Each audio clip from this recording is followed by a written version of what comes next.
Hello, and welcome to the Mr. 50mm YouTube channel. I'm here today with a Canon 5D Mark III. Again. Yes, again. This time we're going to dive into it bone stock. No magic lantern, not even a little bit. I took out this CF card with magic lantern on it, so it can't infect us with glorious cinematic glory today. Today, we're going to look at the 5D Mark III as intended by Our Holiness Canon, which we all know is the patron saint of color science. I think. Just a tiny bit of context. When I originally released my 5D Mark III review, I was looking specifically at the raw video using Magic Lantern if you weren't aware. Don't worry, that is not going to be the last Magic Lantern video. There's still other things to cover about Magic Lantern. But I did specifically mention in that video that I like the 5D Mark III over the EOS M because on the 5D3 I could easily flip from an awesome video cine shooting camera to a pretty good stills camera at an instant where needed. Where with the EOS M, I think it is kind of a meh stills camera, which just happens to be an awesome raw video shooter via Magic Lantern. And with that, let's have a look at the 5D3.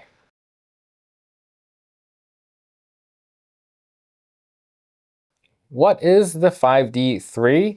And I'm going to just call it the 5D3 from now on, but it is this DSLR over here. It is a full-frame DSLR featuring a Canon EF mount. It was released in March of 2012. It features a Canon-made 22 megapixel CMOS sensor. ISO range is between 100 and 25,600, but with expansion enabled, it goes down to 50 and up to 102,400 ISO. Focusing is handled by a 61-point system lifted off the 1DX. It features a 41 cross-type system as well. It features 41 cross-type AF points, and of those 41 cross-type points, 5 of them are double cross types. They're in the center, oriented in a vertical line. The camera also shoots at 6 frames per second, and metering is handled by a 63-zone system. The shutter is good from 30 seconds to 1/8,000th of a second. Flash sync is up to 1/200th of a second. And the rear display is a 3.2 millidot panel.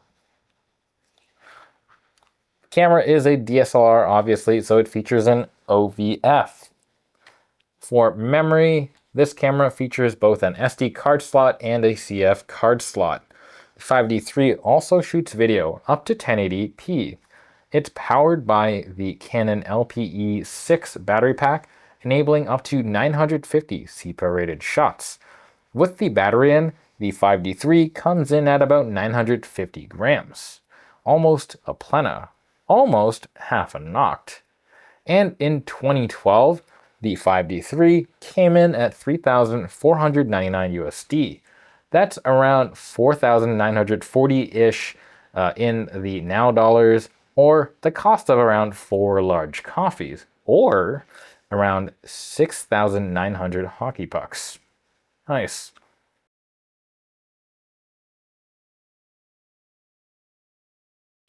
Operation and feel.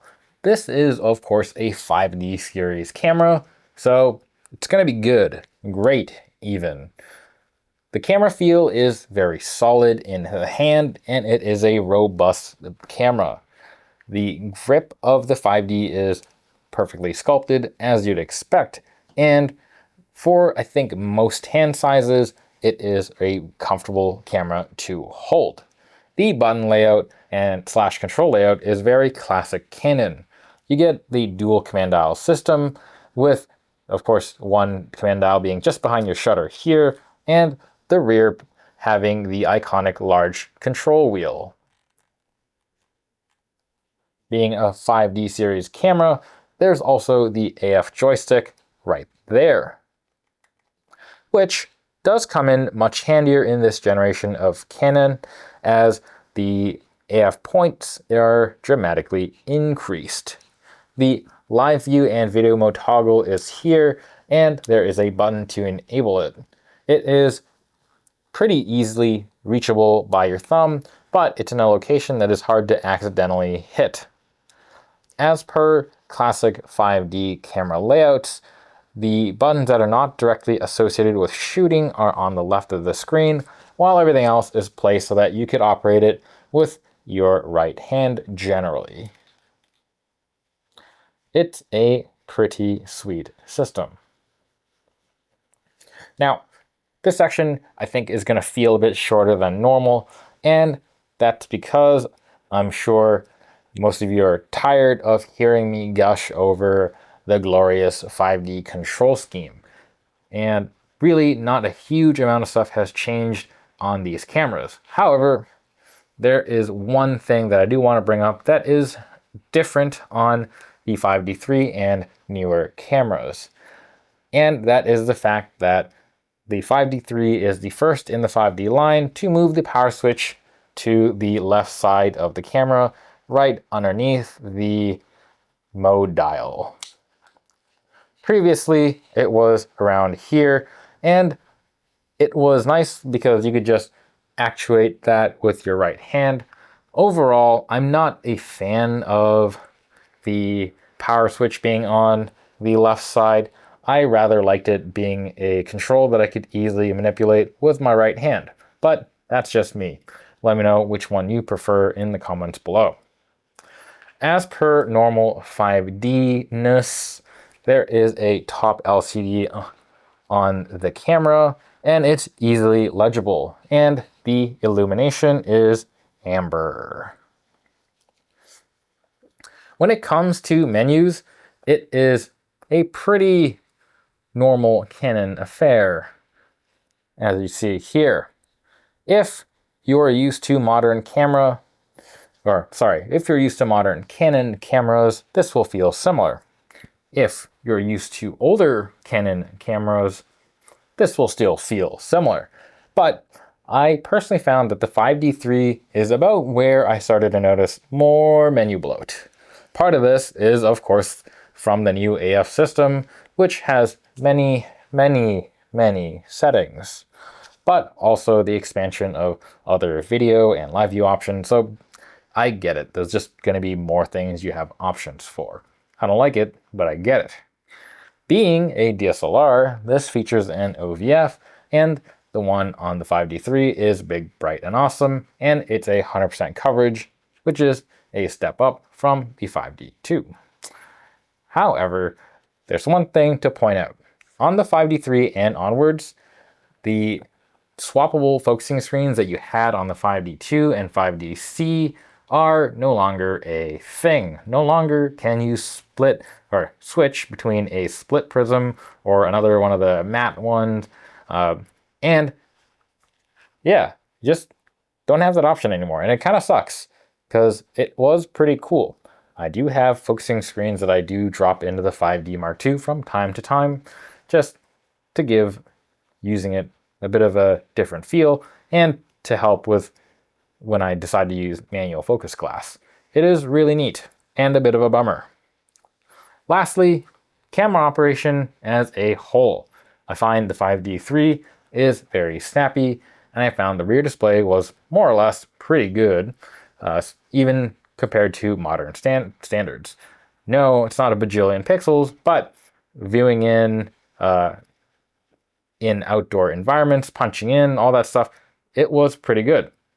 And as I said, visibility in sunlight was acceptable. Again, not like modern cameras with the bajillion nit displays, but I didn't have a huge problem in bright daylight.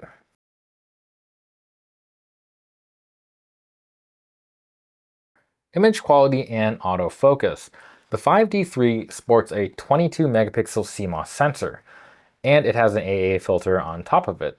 When the camera came out, I believe it kind of felt like it was a bit of an underwhelming upgrade from the 5D Mark II, especially for people that had experienced going from the 5D Classic to the 5D II. That felt like a pretty monumental jump. And on the surface, the 5D II to 5D III does make it seem like Canon might have dropped the ball a little bit. The resolution increase was very minimal, and from the outset, the dynamic range is pretty similar to the 5D II. But noise performance was improved quite a bit on the 5D III. And I think it's in this era that most people see that Canon may have been riding on the wave of the 5D II, and they might have stagnated a tiny bit. They had held onto the hammer of crippleopolis. They had held it for too long and swung it too hard. And this was very unfortunate because Sony and Nikon at the time were very busy. It was around this time that they'd release cameras like the D600 and the D800. And later in 2013, Sony would release the original A7. All of these cameras made the 5D III sensor look like it was stuck in the past. The 24 megapixel sensor of the D600, for example, offered more resolution, a significant improvement in dynamic range, and better noise control. And it came at a lower cost to the 5D III, with the saving grace that when the D600 was launched, it did get plagued a little bit with the oily shutter problem, but with recalls and the release of the D610 just a little bit later, Nikon would fix that. Here's the thing though. None of all this stuff that I just said means that the 5D III can't take good photos, and it does. First, let's have a look at the 5D III noise performance, and we might as well compare it against the Nikon D600. Let's have a look.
Looking at the images, I'd be pretty happy shooting the 5D III at up to ISO 3200, and I'd be okay with 6400 and 12800 if I applied some pretty aggressive noise reduction. When it comes to dynamic range, the 5D III is acceptable, but I wouldn't really push it too much. It is a pretty usable file, but you do have less room to fix things in post if you aren't exposed well. Again, this is especially true compared to Nikon's offerings at the time. Look, again, D600, D800, which had a lot of space to play with the files. Now, autofocus. This is where I think 5D II users would likely jump for joy. This is by far one of the biggest differentiators between the two cameras. The system on the 5D III, as I said, is lifted from the 1DX, and it's a joy to use. That being said, the entire system wasn't lifted. The 1DX featured a more advanced metering system that helped assist it with subject detection, where the 5D3 stuck to its more traditional 63 zone system, which does not quite help with subject detection. Still, the autofocus system is responsive, and it actually offers flexible options when using points that are not just dead center. You can realistically rely on points that are not, again, the center spot, and tracking is pretty well improved on the 5D3 compared to the 5D2, partly just due to how many more points there are. I do gotta say, the 5D3 system, as good as it is nowhere near as capable as the modern systems of today, which can track a gnat farting across a football field. But it is predictable, it is responsive, and given enough time spent with learning the system, I believe that anyone could probably shoot pretty fast action sports on the 5D3. And I know that a lot of folks didn't have an issue with the 5D2 system, and you could pretty reliably use your focus and recompose using the center point, and I did the same thing. Trust me, I know. But in the 5D Mark II, when I was using it, I would frequently have to focus recompose, and when I took a shot, I would frequently chimp, just to make sure I didn't do any shifting or anything weird that might offset the focus. Now, with the 5D3, I can actually, as I said, use the other points that aren't in the center, and I can reliably assume that they're going to take pretty good shots. And this just improves quality of life when using the camera. It allowed me to basically get more shots, end up with more keepers, and do less chipping, since I tend to trust the 5D3 system more than I trust the 5D2 after a focus and recompose, especially if I'm using something like a really fast 50-1.2 or 85-1.2 or something like that. At any rate, to accompany the new 5D3 AF system, it also has a bit of speed. It'll do 6 frames per second. Let's give it a listen.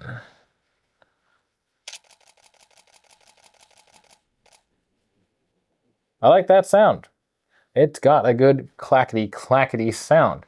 And honestly, when it shoots, it's pretty well dampened, so you don't feel it throughout the body too much. And I know what you're thinking, that's too loud. Well, 5D3 also features a silent shutter mode. However, in this mode, it does bring the shooting speed down to 3 FPS, but it is significantly quieter. Let's have a listen at that.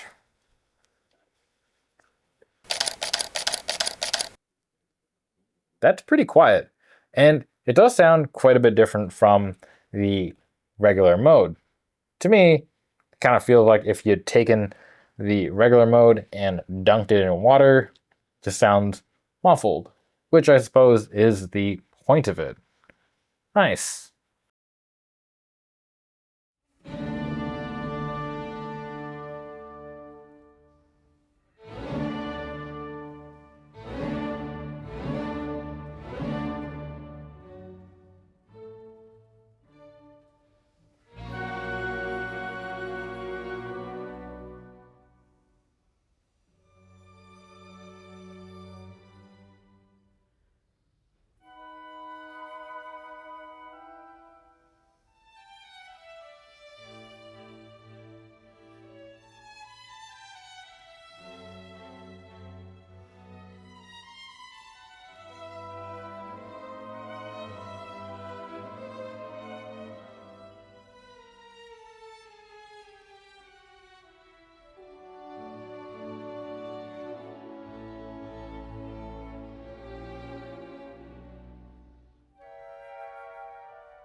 video mode.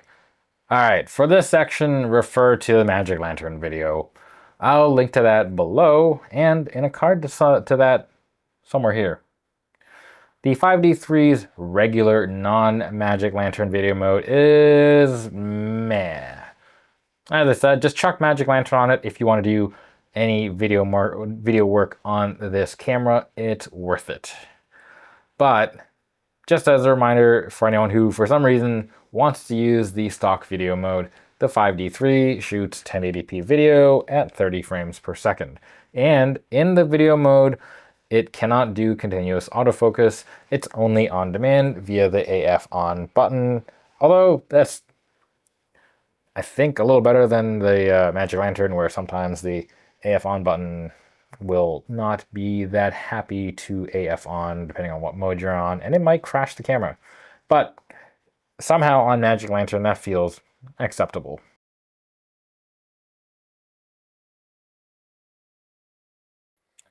Recommendation and conclusion. Let's begin with price, everyone's favorite topic. You typically find a 5D3 that's in rough shape for around $340 USD.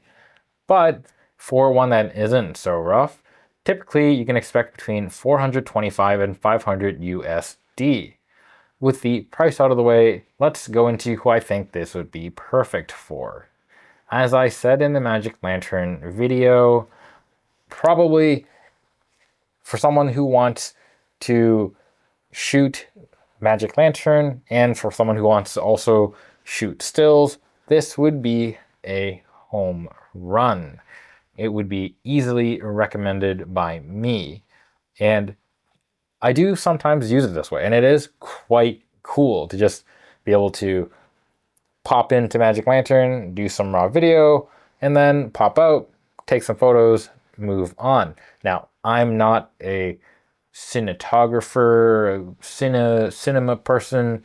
I am just having fun, so this probably doesn't apply to everyone.